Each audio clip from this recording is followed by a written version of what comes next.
ladies and gentlemen of the jury. Mr. Cobb said it's about the little things during his presentation of his closing argument, but it's the big things that show reasonable doubt in this case. Because the big things show you that there's reasonable doubt in this case. It's tragedy. This case is a tragedy. Anytime a child dies, it's a tragedy. And it's horrible. One of the worst things that can happen in society. And then when a parent is charged with killing that child, it only compounds that issue. I know you're tired of hearing about it. I know you're tired of looking at pictures. I know you're tired of hearing about the case. I hear you're tired of hearing from the dry experts, looking at photos, hearing about evidence. And I tell you, the end is near. The end is close. The case is about to be submitted to you. That may be the good part, because when you walked in here 2 weeks ago, you gave up 2 weeks of your life. That's the good news, that the end is near. The bad news is, the hard part starts now. The hard part starts now. Because it's time for you to unpack the facts of this case, to organize those facts, and to apply those facts to the law as the judge has read them to you. As Mr. Burmeister told you in opening, the law demands a verdict based on the law and the facts of the case, and not of emotion. So I ask you and remind you, we need to put our emotions aside and look at the facts. You may be thinking, done, heard enough, over, I'm going to go home. What I ask you is, I asked you to write diary, and Mr. Burmeister asked you the opening, as you promised to do, as you took your juror's oath, adhere to your principles. Don't make up your mind until all of the facts are in and the case is submitted to you. We, Mr. Burmeister, Ms. O'Laughlin, myself, and Adam, especially Adam, thank you for being attentive in this case, because it was hard. And we all noticed that you were, and you all took a lot of notes. And you all heard a lot of evidence. We all appreciate that you kept your open minds. And you listened intently to the evidence. But again, now it's time for you to figure out what that evidence means. And I'm going to tell you why that evidence shows there's reasonable doubt. And to show you that the state has failed to prove this case and meet its burden of beyond a reasonable doubt. Now, whenever something like this happens, the how and the why, right? Why did this happen? How did this happen? Well, we are only concerned with one half of that equation, because the law doesn't require anyone to prove the why. Because the why, there is no why in this. There's no answer to the why in this case. To be blunt, the why is irrelevant as you deliberate. But the how. The how is something that needs to be decided, and it needs to be decided by all of you. And the law demands that this how be proven beyond a reasonable doubt. Because the how is the elements of this case. Karen, will we publish?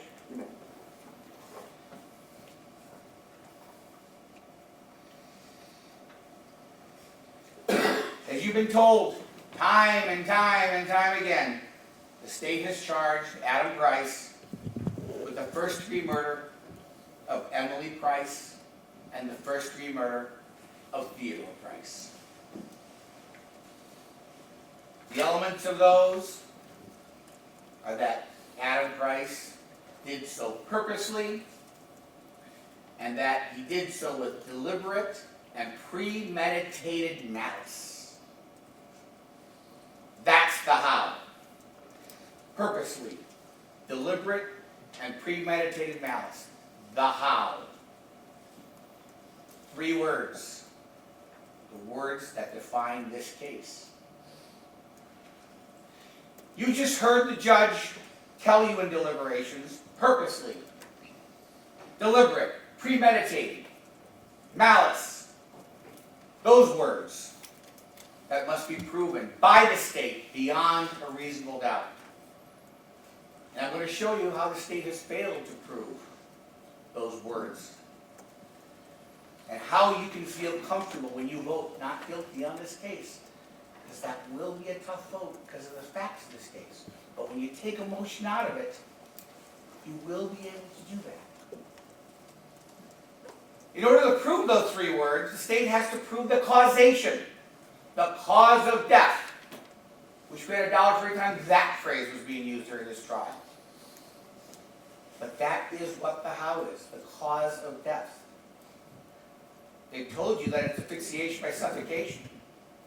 But there was a lot of evidence about a lot of other causes, potential causes, poisons, toxins, environmental factors.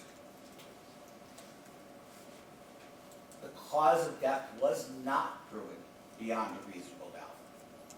And since the cause of death was not proven beyond a reasonable doubt, the how was proven beyond a reasonable doubt. And deliberate, premeditated malice, purposely, were not proven beyond a reasonable doubt.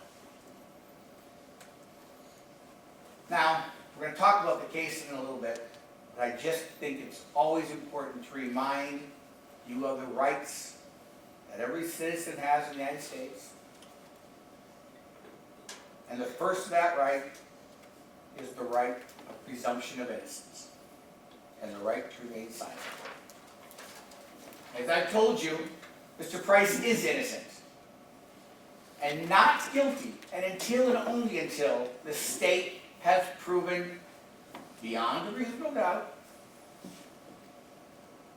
every element of the counts. The presumption of innocence is rooted in the 5th Amendment to the United States Constitution. I'm protected by it. Mr. Cobb is protected by it. You're protected by it. And Adam Price is protected by it. Another important right is the burden of proof. The burden of proof is beyond a reasonable doubt. You've heard that phrase a lot. That is also rooted in the 5th Amendment. We talked a little bit about the burden of proof in voir dire, but I need to review it again. Because this is the bedrock principle that assists you and guides you during your deliberations. As we discussed in voir dire, beyond a reasonable doubt is something we've heard 100, maybe thousands of times in our life. We watch it on TV, we hear about it. But it's hard to define. Because we know that because I asked many of you during voir dire to define it. And it was hard to verbalize. People knew what it was, but they couldn't verbalize it. Well, that's your instruction number 9. That's the way the law defines it. Proof beyond reasonable doubt is proof so convincing that you would rely and act upon it without hesitation in the most important, most serious and important transactions in life. Act upon it without hesitation. But what does it look like? Here's what it looks like. Guilt beyond a reasonable doubt is the highest burden of proof our law has. It is not more likely than not. That's preponderance. More likely than not. You heard that statement a number of times in this trial. From who? Dr. Berg, as he's tried to convince us what the cause of death was. It's not probably guilty. It's not highly probable guilty. And that's important.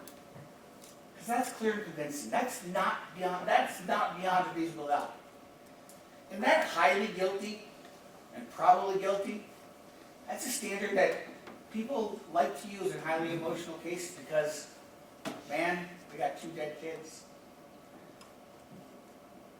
But if the state has only proven to you that he's probably guilty or highly guilty, you gotta vote not guilty. It's not assumed guilty. It's beyond a reasonable doubt. If you find the state has proven it anything lower than guilty beyond a reasonable doubt, you have to vote not guilty. As Mr. Cobb just gave his closing statements, if you had some questions, if you had some conflict, if you had some reservations, if you had some uncertainty, and one thing that wasn't talked about a lot in that closing statement of Mr. Cobb was the cause of death determination and how that came about. Told you what it was. But if you had uncertainty, reservations, conflict, as many of the state's own witnesses do about the cause of death determination in this case, that is reasonable doubt. And based upon that conflict, reservation, uncertainties, again, you can and must vote not guilty. Let's take a quick look, closer look at those words again. Rely and act upon it without hesitation. The very foundation upon which our legal system is based. Act upon it without hesitation, the most serious and important transaction of life. And as Mr. Cobb indicated you, probably is going to be one of these, this decision that you're going to make, it's got to be the top 10 in your life. It's important to remember that standard of proof is not more likely than not. It's very important about that. That's something Dr. Burke told you many times. It is not based on assumption. Whenever you heard a witness say, I assume, or I based my assumption on that, or probably, or might, that fact, that statement has not been proven beyond a reasonable doubt. So remember these constitutional guidelines, these constitutional principles as you deliberate, as you move forward. Because the Constitution is something that protects all of us. And in this trial, no one more than Adam Price. The presumption of innocence, the burden of proof, beyond a reasonable doubt, the right to remain silent. All very, very important rights that you need to remember. Now let's unpack the facts of this case. Mr. Cobb did a good job, and I'm probably going to go over a little bit about the facts of this case also, because this case did start during the week of May 10th, 2021, when Adam Price and Mary Nelson exchanged custody of Emily and Theodore in Iowa. This was an event that had occurred numerous times before that day, many times in the previous 14 months since they had separated. And yet, although they were going through a divorce, you heard it wasn't really an angry divorce. There wasn't a lot of acrimony, there wasn't a lot of nail-biting. Anyone who's gone through a divorce knows that it can get ugly. And it wasn't like that. Oh, they had their disagreements, but their disagreements always were really based on how much time they got to spend with their kids, with their children. They constantly were fighting for more time with their children. They in fact drove 2-3 hours every week to look forward to that week-on, week-off visitation schedule. Even when the divorce was actually filed, they disagreed upon most of the custody issues, most of the major issues. Custody, child support, visitation. And even when Mary Price asked Adam Price, let's go back to that original custody visitation schedule where I take the kids with me to Illinois, where I live in Illinois and you come to Illinois on weekends and see the kids. You can drive 8 hours and see the kids. He didn't lash out. He didn't scream. He didn't yell. He said, I'll think about Ladies and gentlemen, there's a couple of facts that are extremely undisputed in this case, and one of them is right now. Both parents love those kids very, very much. During the week it made sense when Adam got the kids. Lived his life as a single father in a lot of ways. You saw that he took the kids to the park. Megan Beckman told you that. We just watched it.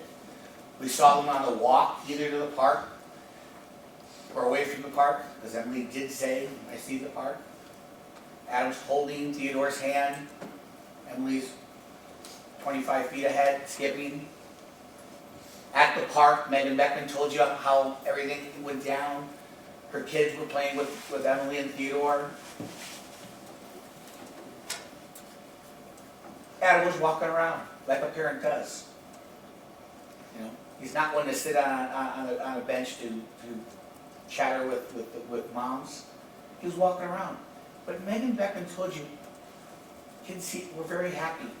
They were acting normally. They were acting like age-appropriate kids.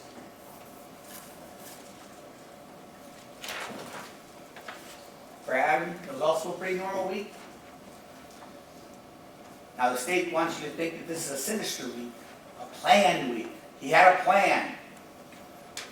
He didn't have a plan. He had a plan to be with his children. He did set up that appointment with Dwayne Swanson to visit the house. He didn't make that appointment, I understand, but it's not a person who has a plan, premeditated malice. You don't set up an appointment to have somebody come over and look at your roof. You saw on May 13th, you saw the ATM machines. You saw him go to 2 separate ATM machines. Again, the state wants to portray this as a sinister, planned activity. Yeah, it was a planned activity. Listen, one of the other facts that's undisputed is Adam went to California. Adam left his kids. We know that. It's not an dispute. But yes, he needed money, and he took that money out. And the bottom line is, those ATM videos are in evidence. Go watch them. Because Adam does look into the camera. He's not disguising himself. He's not looking around furtively. He's not trying to hide. He's getting money out of an ATM machine, like every other person does on a daily basis.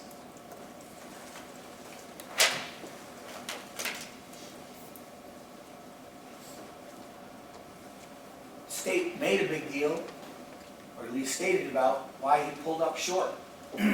State kind of tried to tell you that it's a sinister act. He doesn't want anyone to see the kids in the back seat. That was just a statement that was just made. You know, or you were, the detectives were asked, the window is broken. Go look at that video. Go look at the ATM. That window is rolled up. His driver's side window is rolled up. That's why he had to stop short. It had nothing to do with he didn't want to see the kids. And the bottom line is, it doesn't make sense. Why would he not want the ATM to pick up the kids? When Adam got home, he set up FaceTime. FaceTime with Mary. Something he had done numerous times before. Something Mary did when the kids were with her. They followed the routine. You heard about that FaceTime call. Mary had about 20 minutes with her children. Kids were dirty from the park. Kids were happy. They were laughing. Friday, May 14th. We know it was raining outside. We just watched the video again. You know the kids had to stay inside. Emily had asked to go, I think, back to the park, if I remember correctly. She wanted to go outside, and Adam had said, no, we can't, it's raining. We need to stay inside, we need to color. She was in her room. Teddy was flipping between his toys, watching TV. Adam was at home. What was he doing? Cleaning, paying bills. Not a man with a plan. Don't pay bills if you got a plan. Premeditated malice plan. You don't pay your bills. In fact, you don't take out some of your money from your ATM machine, take out all your money from your ATM machine if you're going to California to fly to Mexico, to get to Mexico, get on an international airport. It's not a plan. It's not a plan. State wants you to say that this is a master plan and Adam had thought about this and created it. Well, if he is, it's the stupidest plan in the history of the world. Because those, you can't take parts and parcel pieces of a case and not look at all of it. Because you don't pay bills, you don't take out half your money if you got a plan.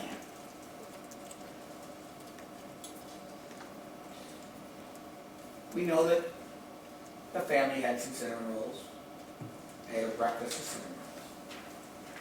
And yes, at 11:11, you saw Adam take his garbage cans down, one, and then another. And we did hear evidence from Mr. Johnson, the neighbor, that he had this conversation with Adam about taking a long weekend or something like that. We heard it was either Thursday night or Friday morning. We know it was when Mr. Johnson said it was taking garbage cans out. We know Mr. Johnson wasn't in that video. We understand that. Again, not a plan. Because if he took his garbage can down Thursday with the conversation with Mr. Johnson, then why did it take him down on Friday? Either the ring camera video date is wrong, Mr. Johnson date is wrong. In any event, we know we saw him take the garbage cans down, and then we saw a very fateful decision that Adam Price made. You saw him back his car up, drive down the street, go past the ring camera, and head westbound to California.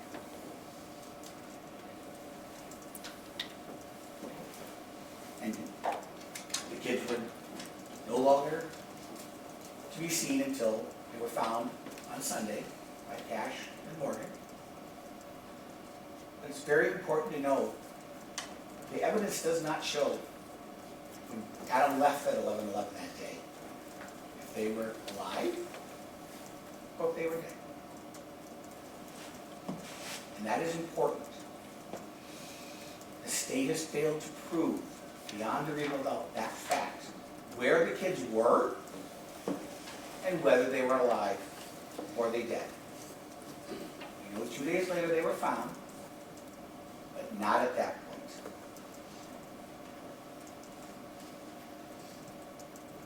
And the reason that's important, because it goes to deliberate, purpose, premeditated. Because if there's a reasonable doubt as to whether those children were still alive, you have to vote not guilty on first-degree murder.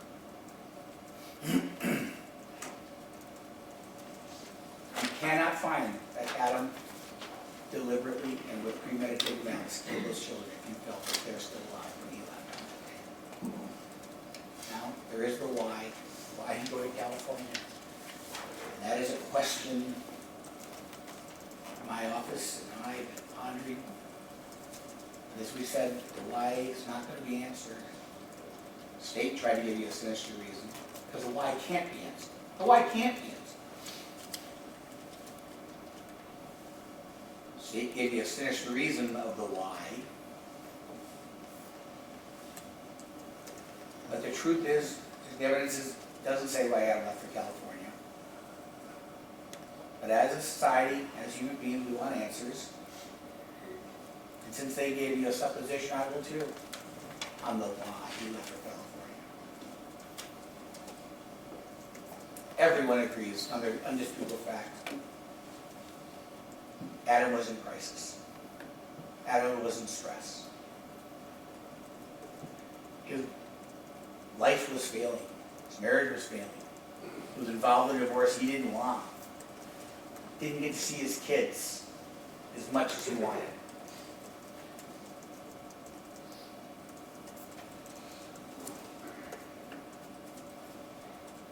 He was in a stressful event in his life. His family was fractured. He felt his church had abandoned him. He had to drive 5 hours a week to go see his kids. We talked a little bit about the flight and fight response. And during that questioning, one of the jurors, prospective jurors, said, people do crazy things when they're under great stress. You can't say, as the state wants you to say, that he was running because he killed his kids, any more than you can say he was just running. Horrible decision, bad decision, but not a decision based on the facts of this case that he killed his kids prior to doing it. We know Adam drove westbound. We know he ultimately ended up in San Francisco, and he ended up at St. James Church, where he met with Father D'Aquila. And you heard about that conversation that Adam had with Father D'Aquila. You heard that Adam knocked on the door late in the day at the church. Father D'Aquila really didn't want to have any interaction because it was time to go home, but he did open it.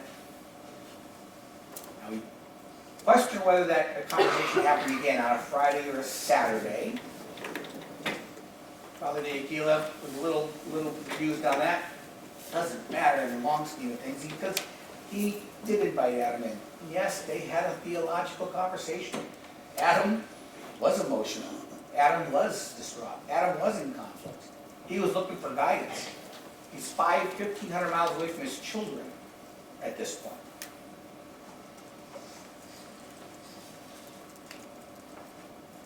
Now, Father D'Aquila said during that hour conversation that they had, there was a lot of give and take. He described Adam's his actions. Then what did Father D'Aquila say to you? He said, based on my conversation with Adam, I assumed that Adam had harmed another person. Assumed. There's that word again. Father D'Aquila had to assume because Adam never made any admissions about harming his children. Very bluntly, Mr. Burmeister asked Father D'Aquila, did Adam ever admit to smothering his children? Father D'Aquila said no. Adam never admitted to poisoning his children. Adam never admitted to a premeditated plan to kill his children. Father D'Aquila did not. Told you that.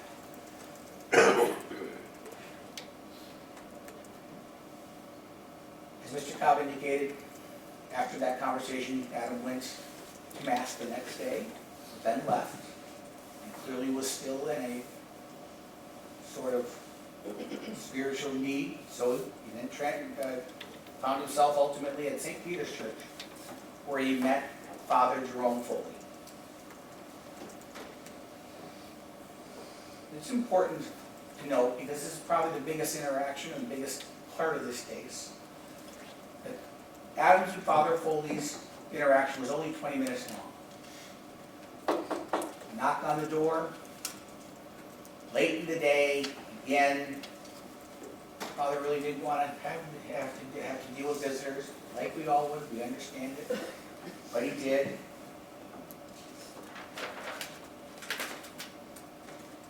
And it was during that conversation where Father Foley told you, as the state just reminded you, that Father Foley said, Adam said, I killed my kids. That statement is huge. We acknowledge it. We have to acknowledge it. We aren't disregarding it, nor are we asking you to disregard it. No one should disregard it. What I am asking is to not make the same assumption that Father Foley did about that statement. Because Father Foley told you, I assumed I knew what he meant. There's that word again. But unlike this trial and this case and this facts, Father Foley never followed up on the meaning of that statement. We know that he and Adam took a short walk down the street into the parking lot, and they prayed together. But Father never asked Adam to define that statement. Again, what do we have in evidence? We have in evidence that Adam never told Father fully that he smothered his kids, that he never told Father fully that he harmed his kids, that he poisoned his kids. But we do know that Adam never told Father fully that he had a premeditated killing of his kids. It's, again, Adam's in crisis. His family has fallen apart. He told the officers he felt he failed as a father, failed as a husband. Now he's in California and he left them. I killed my kids. Not premeditated. Not purposely. Not knowingly, not intentionally. Perhaps figuratively. Again, the evidence is unclear on that. Surely not proven beyond a reasonable doubt. As a result of that statement, Father Foley did call the Pacific Police Department. And they came and they arrested Adam. And you saw that body camera video. Just watch it again. You saw Adam's cooperation. You saw Adam didn't run. And Adam wasn't trying to hide. He was cooperative with law enforcement.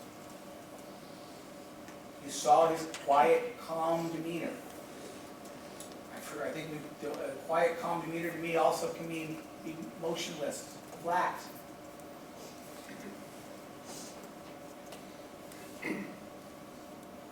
He was taken to the San Mateo County Jail where he was Mirandized and interrogated for 3.5 hours with the Pacifica Police Department. Now, you only heard about that interview. You did hear that it started at 10 o'clock Nebraska time, that it went 3.5 hours into 1:30 Nebraska time. You did hear through Detective Wackelburn the Miranda rights that were read to him and how he responded to those Miranda rights. Sometimes verbally, sometimes they had none, sometimes a grunt. He was never asked whether he wanted to speak to law enforcement. They just popped right into it. You heard over that 3.5 hours, we don't know whether Adam had any sleep in the past 24 hours.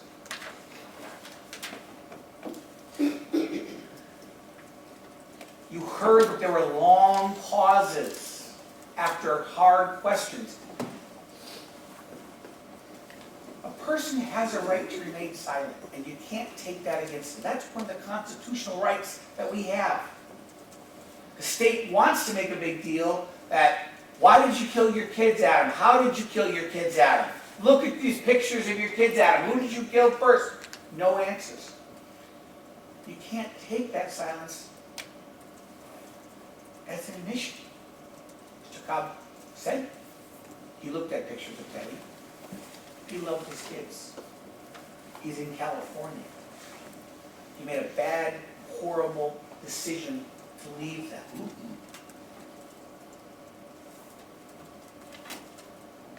Bottom line is, even though those officers were interrogating him, yelling at him, screaming at him, demanding answers of him, there was no verbal admission by Adam Price.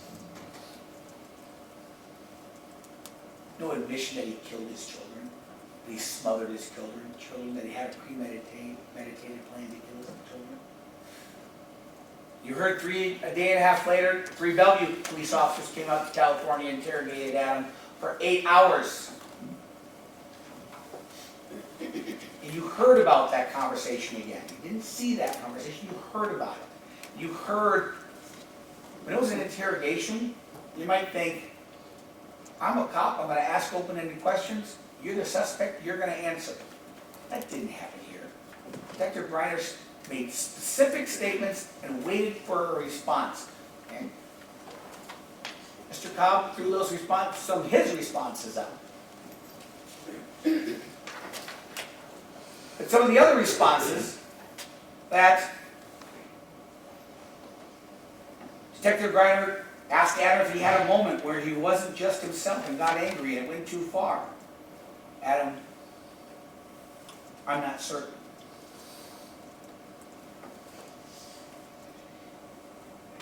Detective Greiner said, were you getting used to the routine of this? Did the routine of driving 5 hours piss you off? Do you recall this? Adam said, I'm content with the routine. I like the routine. I was okay with the week on, week off. That was nice because it was consistent. Detective Greiner said, did your children die on Thursday? Adam said, I don't know. He asked Adam, how did this happen? Why did this happen? Adam said, I've been asking that same question. Important question. Detective Greiner said, had you been thinking about it? Was there some underlying issue that caused you to think about this as a plan? Right? Adam said, there was no planning.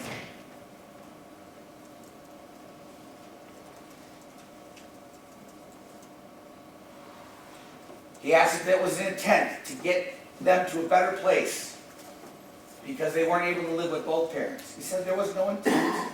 There was no trying to get them to a better place or putting them at peace. There was no thinking, no planning. And the last question is, I would never quit on my kids. I may have failed my kids, but I would never quit on them. But I did fail as a father.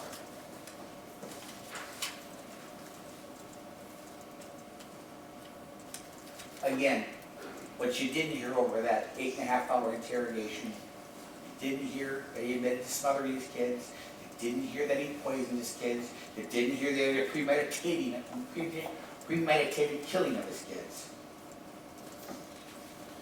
Because how long was that interrogation? 8.5 hours. How long was the previous interrogation? 3.5 hours. Because if he had, you would have heard about it, and they would have stopped questioning him.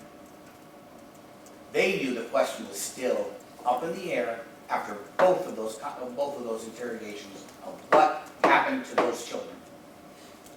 They didn't get what they wanted from Adam Price during that interrogation. Nor can you, because the evidence hasn't proved it beyond a reasonable doubt. Ultimately, Adam was transported back to Nebraska. Let's turn our attention back to Nebraska. There are many victims in this case. We know that. But 3 of the biggest, Mary Price, Cash Hall, and Morgan Schroeder.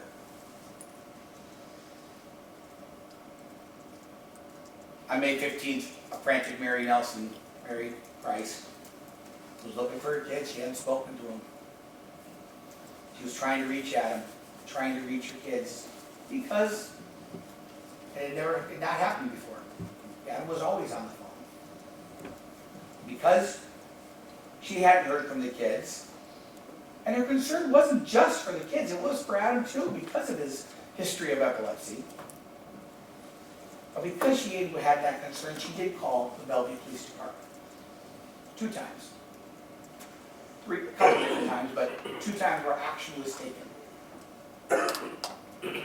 The night at 10 p.m. on the 15th, called a well-being check. You heard that. You heard from Officer Cass. You heard from Officer Schaefer what they did. They were out the house for about an hour. Nothing was amiss. Nothing was strange. They attempted to make contact, but nothing was done. Next morning, Mary called again about 8:30 in the morning, looking for some information about what had happened the night before. Again, the Bellevue Police Department went out to the house. Didn't find anything amiss. Ladies and gentlemen, the Bellevue Police Department did everything that they were supposed to do that day. They did nothing wrong. did their well-being check. They didn't have any reason to enter the house. But unfortunately for Mary, she didn't have answers. She didn't have her answers that she needed. So she reached out on social media, like a mother would, like a non-custodial parent would. She reached out on social media to have somebody go check on her kids, and Morgan Schroeder called back, contacted her, and they got together and said, I'll drive down from Blair and come to Bellevue. And she called her friend Cashwell, and they went down. Now, as Morgan and Cash drove, they never dreamed of the unimaginable scene they were about to enter into. And we heard, and we saw. And when they came to that house, Mary told them to go inside. And yes, they found Emily Price and Theodore Price in their beds dead. Nothing that they had thought was ever in the realm of possibility. But it happened.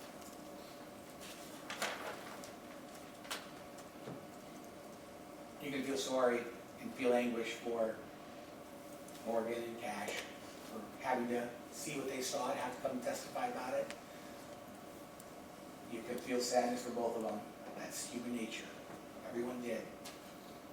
They are unintended victims of this case, no question.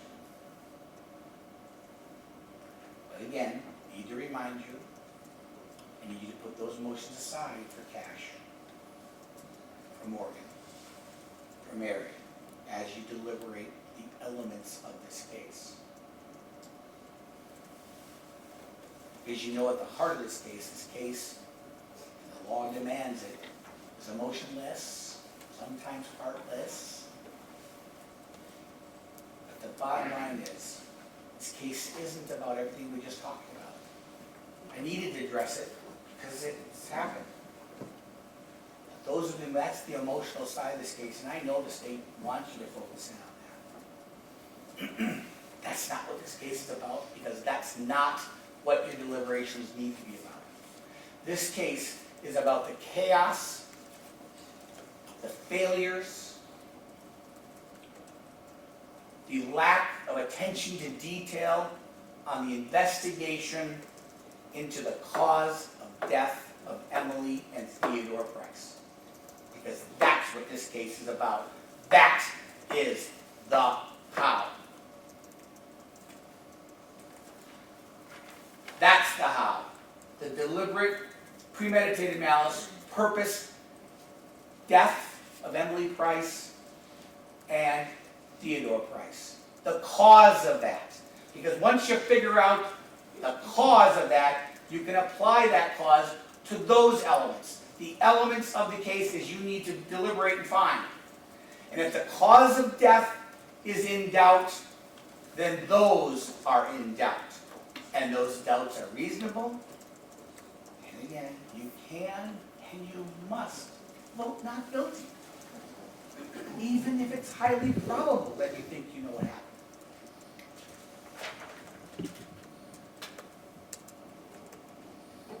Now, there's no question that the investigation of this cause of death was chaotic, was disorganized, was frenzied, and it all started on May 16, 2021, and continued until February 14, 2024, the date Detective Holmes told you the investigation ended. I could stand up here for hours and talk to you about each and every frenzied, disorganized, chaotic event that happened during that 3.5 years. 3 years. But I'm not going to do it because you were here. We've been here for 2 weeks. You saw it. But I am going to hit the highlights and show you why law enforcement's investigation, Dr. Berg's opinion, and the ultimate state's need for you to prove that cause of death was asphyxia by smothering is in question, is doubtful, and is reasonable doubt. Let's start with the investigation. You heard that the investigation started on May 16th after Morgan and Cash entered that house. You saw the chaotic clearing of the house, Detective Walkowitz's body cam, right? And then immediately when the officers, when they declared that Emily Price and Theodore Price were passed, that matter was declared a crime scene. You heard that. And you heard that Detective Legband, Detective Jensen, Detective German all ultimately arrived on scene. And that's where the chaos actually and disorganization started, because there's a lot of talk about who was the lead detective on the scene. And there needs to be a leader. There needs to be an organized, coherent chain of command so that people are doing specific tasks and people and things are getting done. But we never heard who the lead investigator was. At one point it might have been Detective Legband, at one point it might have been Detective German. But policies and procedures weren't maintained. Integrity of the scene wasn't created because no one took control on the very moment, the very day, the very issue that these deaths were occurred, that these deaths were found. We know protective gear wasn't being used. We know the crime scene was not secure in violation of policy and procedure. We know the crime scene log, which is supposed to show you or anyone else who's looking at that crime scene log, who's entering and leaving that scene, was not maintained. People were coming and going. We know that because Detective Legband told you that he was on scene at about 11 o'clock and left to go do a search warrant, came back, was there for 2 to 3 hours. But again, it's important that a chain of command, somebody takes control of that situation, and that wasn't done in this case. And it wasn't done, and the crime scene not being intact really puts into question whether relevant evidence was seized, was taken control of, was destroyed, was tampered with. Now, we're not saying that evidence was tampered with in this case. That's not an issue. But we are saying, as a result of that chaotic lack of leadership on May 16th, items of evidentiary nature weren't taken into custody on that day. And that was important, as you heard, as you saw numerous times, because if those items had been taken into custody, had they been searched, had they been seized, had they been tested, you could rule out other causes of death. Because Dr. Berg told you, his opinion is a diagnosis of exclusion. You can't have a diagnosis of exclusion without the most important part of that sentence, the exclusion part.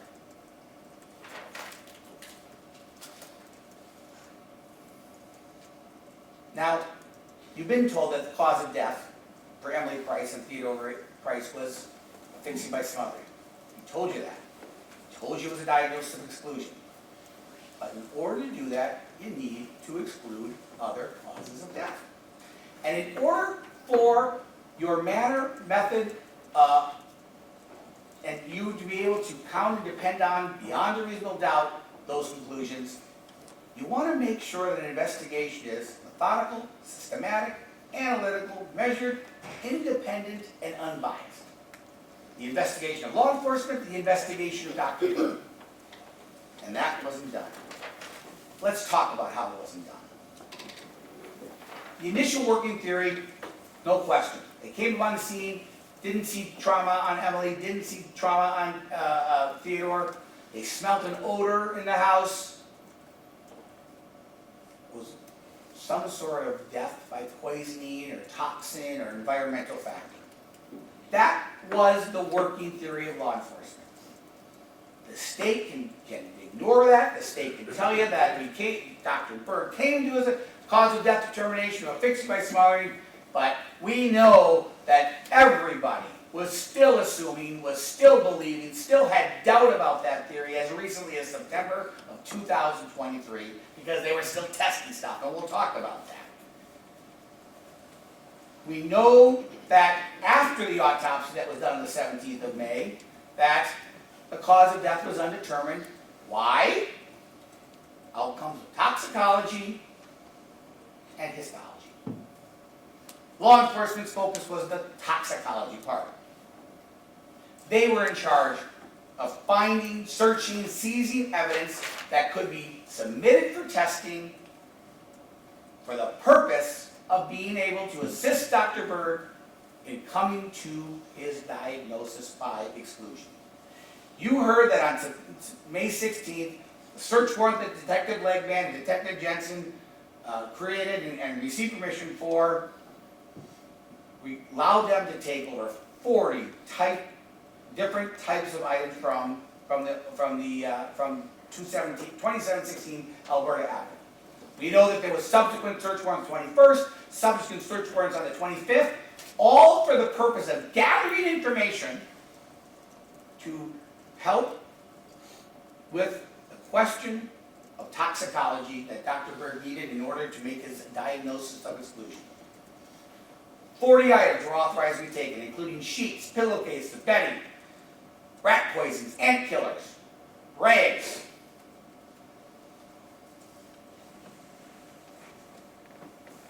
These items that were retrieved, were asked to be retrieved, were gotten, and they in fact were seized. What we saw is all of these items were tested or not collected, and why? Then we have unanswered questions.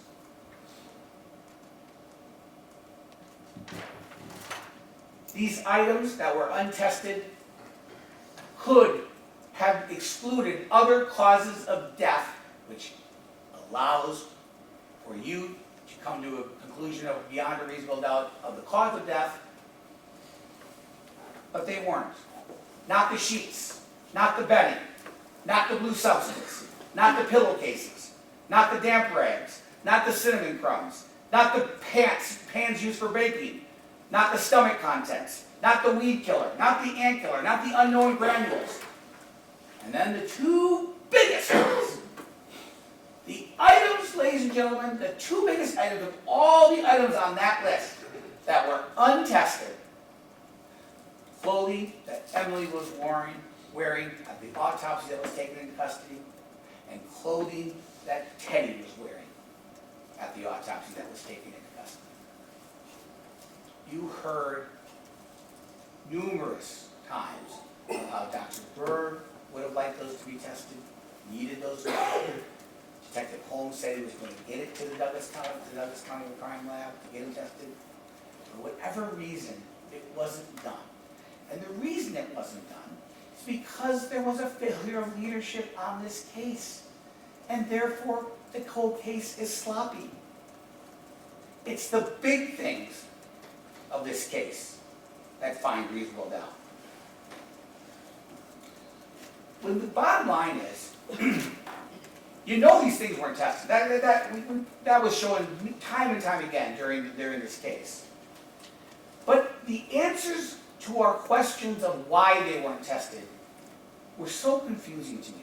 What I heard was, we can't test it because we'll run out of samples, but we didn't test it because we were afraid we were going to run out of samples. That didn't make any sense, and it shouldn't make sense to you. And because it wasn't tested, because they threw it in a box and they're afraid to touch it, to look at it, they can't exclude the causes of death that those tests would have shown them. You can't have a diagnosis of exclusion by not excluding the causes of death. Again, we know that Dr. Berg in September opined asphyxia by smothering of 2021. But ladies and gentlemen, law enforcement still had questions in 2023. You know that because Detective Holm had conversations with Dr. Berg when he became case agent in September of 2023. That he sent items to be tested to the crime lab over 2.5 years later, and he still was contacting Dr. Berg to ask about medications of Adam. I don't blame Detective Holm for this. When he became case agent in September of 23, he looked at the case file and he knew there were a lot of questions on this case. He knew this case was coming to trial, and he told you that's what his job was as case agent. He knew that things needed to get done because there was reasonable doubt on this case. And he needed to try and shore up the shoddy investigation, the sloppiness of the officers who, again, had no chain of command, who had no leadership, who had no direct control on what to do, and he was trying to get it done in a short period of time. But it was a chaotic and incomplete and sloppy investigation for 2.5 years. And Detective Holm was trying to clean that all up. Again, it's the big things in this case that find reasonable doubt. There's no question, based on that and that alone, the state failed to prove cause of death beyond a reasonable doubt, and therefore failed to prove the elements of first-degree murder with deliberate and premeditated malice, and what intentionally killed Emily and Theodore Price, and therefore you can and must vote not guilty. But that's not all you have. Let's turn the attention to Dr. Berg. Dr. Berg testified up here all day, and it was a methodical cross-examination of Ms. O'Loughlin of Dr. Berg. And she walked him through the methodology of his autopsy, the things he needed and wanted to find out before he could opine 6 months later of his diagnosis and conclusion of cause of death. And I could, again, stand up here for hours and go over all of the problems of Dr. Berg. But I don't need to, because you remember it. And you saw it, you lived it, and you heard it. You heard that Dr. Berg's examinations, testing, protocols, procedures, and practices are all so suspect that his conclusion, at a minimum, is suspect, at a maximum, wrong. And you can't depend on it. And if you can't depend on Dr. Berg's cause of death determination, you can't find first-degree murder in this case. You heard Ms. O'Loughlin ask Dr. Berg how many cases you do a year. And he told you how many cases he's doing a year. That was in great excess of his association's recommended numbers. And why is that important? I mean, we all are overworked, especially in today's society. I get it. But in this case, why it's important is we want somebody to have a certain number of, do a certain number of autopsies so they're not sloppy, so they're not rushed, so they're accurate, so that they can come into court and testify and give to a jury a true, accurate, and dependable cause of death that can be relied upon. When a pathologist is overworked, autopsies are sloppy, rushed, and careless, and we know Dr. Berg was. We know Dr. Berg wasn't independent. His association said a pathologist should be independent. He should be open and accessible to law enforcement, county attorneys, defense attorneys. We know Dr. Berg wasn't independent because he told you he wasn't independent. He told you he was an contracted employee of the county attorney's office and law enforcement. He was directed to do certain things by law enforcement. He directed law enforcement. He wanted questions from law enforcement to do certain things. But again, because of the failure of leadership, because there was no one at the head of this investigation, until Detective Holm came in on September of 23, tests that Dr. Berg needed in order to rule out the toxicology segment of his autopsy opinion, things didn't get done. The clothing, the tests, things, and when I asked law enforcement, when I asked Dr. Berg, whose responsibility was it? They both pointed the finger, each way. Nobody took control of this case on that issue and that issue alone, and therefore, Dr. Berg's conclusion is unreliable. And that's sad, because Mary deserves to know, and Adam deserves a fair trial. And those two things can't be known with what we know about what Dr. Berg. As a result of these factors, there's a complete failure by Dr. Berg and none of his testing methodologies to properly exclude all reasonable toxicological issues. And because of that, you can't trust his conclusions. But that's not all. That's not all. Let's talk about the methodology of Dr. Berg. It was total confusion and chaos. And these are from his words.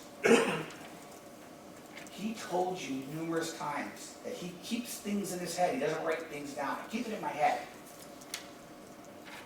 He told you that he doesn't always write things down on his diagrams. That he just remembers them so that he can write a report on them 5.5 months later. He tells you whatever small notes he actually does take, he destroys after the autopsy. So when he does an autopsy in May, he doesn't write his report until September. He's going from memory. He told you that he never visited the Alberta Avenue, but understandable, he's doing in excess of 300 autopsies a year. But he never even looked at pictures of the house. He never looked where the bodies were in the house. In fact, I don't know if you saw it, because I know I did. There is no question that Dr. Berg, who was making assumptions of causes of death on Teddy Price based on things that the results he had gotten from Emily Price, he thought those two kids were absolutely in the same room, maybe in the same bed together, but that's where they were found. And when he was told they were in separate rooms, his eyes got wide. Now I know that was on cross-examination by Ms. O'Loughlin. He was so surprised that those children were in the same area. Now, on redirect, the state did try to rehabilitate Dr. Berg. So does that matter? No, that doesn't matter. But that just shows you how inaccurate and unfounded his opinions were, the facts that he was assuming. Again, there's that word again. There was no methodical processes in this autopsy that would support the conclusion of death. And again, these are his words. Possibly, probably, I guess, I assume, maybe maybe some testing and toxicology reports would be helpful. But in my memory, which I have a good one, I did mistakenly forget that I thought I had done a volatile gas pick. And probably the most important statement, he did attribute things results of testing on Emily, that he attributed those testing results to Teddy. And when he was asked about the cause of death of Theodore Price, his response was, it is more likely than not asphyxiation by smothering based upon evidence received in the autopsy of Emily Price. More likely than not. Middle of that diagram, not guilty as to Theodore Price, for certain. Dr. Berg's conclusions are reasonable doubt. It's the big things in this case that allow you to find reasonable doubt. The state has failed to prove the cause of death because of the investigation, the lack of testing, the methodology. The cause of death of Emily Price and the cause of death of Theodore Price are so in dispute, they are reasonable doubt. And again, you can and you must find not guilty on this case. What does this all mean to you as you deliberate? Well, we know what the charge is. We also know that if you don't find first-degree murder, you can go to second-degree murder. And if you don't find second-degree murder has been proved beyond reasonable doubt, it's not guilty.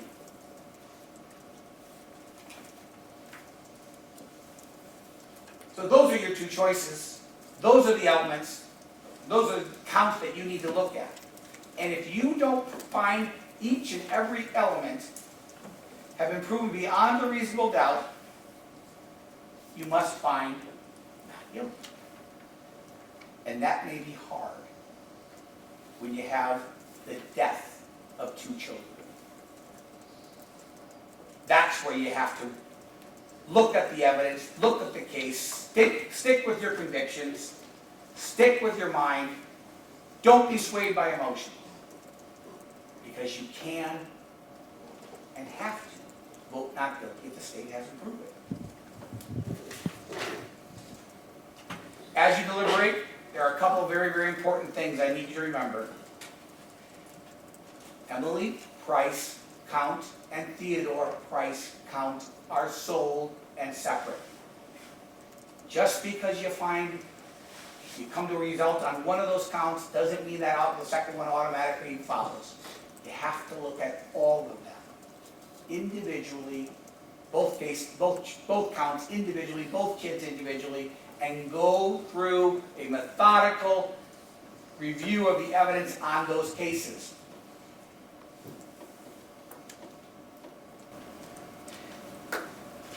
Biggest thing, guys, it's okay to vote not guilty if you find the state hasn't met its burden.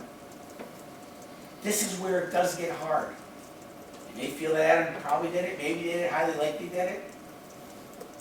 Heck, this is the death of two kids. Maybe I think, highly likelihood should be good enough in this kind of case. I think I asked you about that in Roy Dyer. You all agreed you hold the state to the standard of proof. If, and you all said, if the state hasn't met the standard of burden of proof beyond a reasonable doubt, and you stick to your convictions, you can plead not guilty. You may say to yourself, the state hasn't done it, but I like the prosecution team. They're good people, they're nice, they're funny. Even if they don't know how to do math, or they know how to do math. But if the evidence isn't there, the law requires you to vote not guilty. That's okay. The law and the evidence is not there, ladies and gentlemen. It's not. They haven't proven these elements beyond a reasonable doubt. And again, it's not the prosecution's fault. Mr. Cobb told you he's a storyteller. Lawyers are just storytellers, and he's right. That's all we are. They can only present to you the best story they get. And if their story is crap, as it is in this case, and filled with reasonable doubt, as it is in this case, it's not their fault. So, know that you're doing your juror's oath when you choose to vote not guilty, even if it's a hard vote to have. Bottom line, I need you to do your constitutional mandated work. Go through the evidence, figure out what happened, unpack the evidence, look at it with a critical eye. And if you have questions, if you're unclear, if you're confused, that means you have reasonable doubt. And vote accordingly. Now, this is the last time I get to talk to you. Mr. Cobb gets to have the last word. He'll be up here in a minute. I'm certain he's going to have lots to say about what I just talked to you about. Okay? And he'll try to explain and rebut everything I just said. And I don't get a chance to rebut what he says. It's a good thing lawyers sometimes would keep talking if we had the opportunity. We understand that. So there has to be a stopping point, and that's what it is. This is what I need. This is what I need. I need you, as you listen to Mr. Cobb's rebuttal to what I'm just telling you, to think, what would I say in response to Mr. Cobb's statements? Do I still have questions? Do I still have concerns? What reasonable explanation would Tom Striggins have to this? And the bottom line is, you will have questions. You will have reasonable explanations. You'll have concerns. And again, those are reasonable doubt. And those are why you can find and vote not guilty. And must vote not guilty if that's true. He's gonna get up here, as he did at the end of his closing, to ask you to find Mr. Price guilty of first-degree murder of Emily Price and first-degree murder of Theodore Price. And I'm gonna ask you the same exact thing. When you have your doubts, and you find that the state hasn't met its burden, and you find the state hasn't proved each and every element of first-degree murder, and then you move on to second-degree murder, the big word in that one is intentionally, ladies and gentlemen, because that's in it. Second-degree murder, the word is intentionally. When you find you have questions and concerns about those elements, you vote not guilty.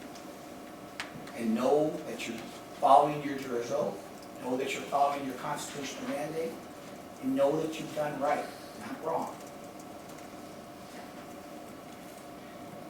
If you can't act without hesitation in the more serious transactions of life to Mr. Cobb's request to vote guilty on first-degree murder and guilty on second-degree murder, then you gotta vote not guilty. Ladies and gentlemen, thank you for your time. On behalf of me, Mr. Laughlin, Mr. Burmeister, and Adam Price, for this trial, because it's hard. Thank you very much for your time. Thank you, Jim.